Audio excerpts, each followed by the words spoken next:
শূন্য থেকে কোটিপতি হওয়ার আমল, গায়বী রিজিক লাভের ওজিফা। অভাব ইনশাআল্লাহ আপনার জীবন থেকে দূর হয়ে যাবে এই আমল করলে। আপনার অনেক ঋণ পরিশোধে ব্যর্থ, একবার এই দুয়ার আমল করে দেখুন। প্রিয় দর্শক, প্রিয় ভাই,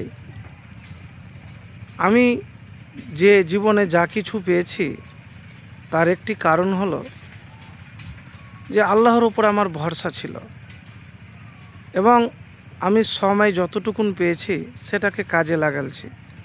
না শুকরিয়া কোনো দিন করিনি, আমার কিছুই ছিল না। একবার আপনিও এই আমল করে দেখুন। যদি আপনার আমল আর দোয়া কবুল হয়, মেহনত করতে পারেন, ইনশাআল্লাহ সব অভাব অনটন জীবন থেকে দূর হবে।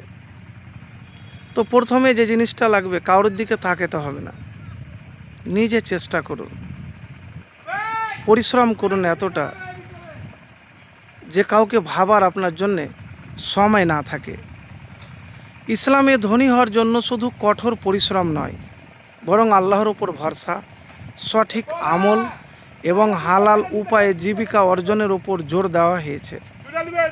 এর মধ্যে রয়েছে বেশি বেশি ইস্তেগফার, প্রার্থনা ও দোয়া করা, জাকাত আদায় করা, আত্মীয়তার সম্পর্ক বজায় রাখা, বৈধ উপায়ে ব্যবসা বাণিজ্য করা, কৌশল অবলম্বন করা, নিজের ওপর সন্তুষ্ট থাকা।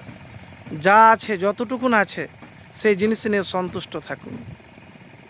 আগে তো মনের ধনী হন, নিজের ওপর বিশ্বাস রাখেন, দেখবেন অটোমেটিকলি সব কিছু হয়ে যাবে। আমি ইস্তেগফারের কথা কেন আপনাকে বললাম, যে ইস্তেগফার আপনি বেশি করে এই জন্যে করবেন যে ইস্তেগফার করতে গেলে আল্লাহ এমন জায়গা থেকে, ধারণাতীত জায়গা থেকে, যা আপনি কল্পনাও করতে পারবেন না, রিজিক ওই জায়গা থেকে আসবে। আর আল্লাহর ওপর পূর্ণ ভরসা রাখা, তার ইবাদতে গাফিলতি না করা গুরুত্বপূর্ণ।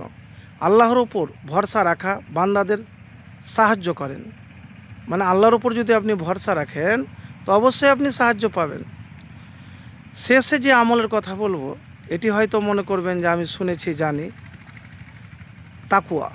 আল্লাহ ভীতি, তাকুয়া অবলম্বন করলে আল্লাহ পথ খুলে দেন। এবং একটি কোরআনের আয়াতও রয়েছে, আমি ওটি বলবো না, তো অনেক বড় লম্বা ভিডিও হয়ে যাবে।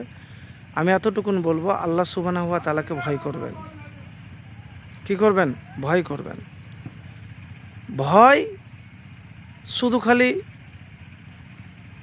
নামাজের মধ্যে নয়, নামাজ পড়ার পরও, কথা বলার আগে, সব জায়গায় ব্যবসা করার আগে ভয়, খফ আপনার হৃদয়ে, আপনার চেহারায় ফুটে উঠবে। কার ভয়? আল্লাহর ভয়। তো প্রিয় ভাই, এতটুকুন বলবো, কৌশল অবশ্যই অবলম্বন করুন।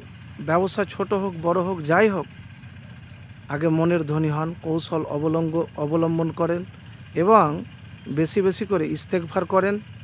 আর পরিশ্রম তো আপনাকে করতে হবে। ধনী হওয়া কোনো গুনাহ নয়। ধনী না হতে গেলে জাকাত দিতে পারবেন না, ইসলাম এর যে গুরুত্বপূর্ণ একটি স্তম্ভ হজ সেটাও করতে পারবেন না। তো প্রিয় ভাই, একবার আমল তো করেই দেখুন।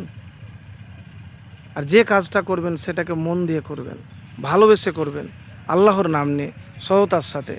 আর একটি দোয়া পড়বেন, রব্বি ইন্নী লেমা আনসালতা ইলাইয়া মিন খয়রিন ফাকির।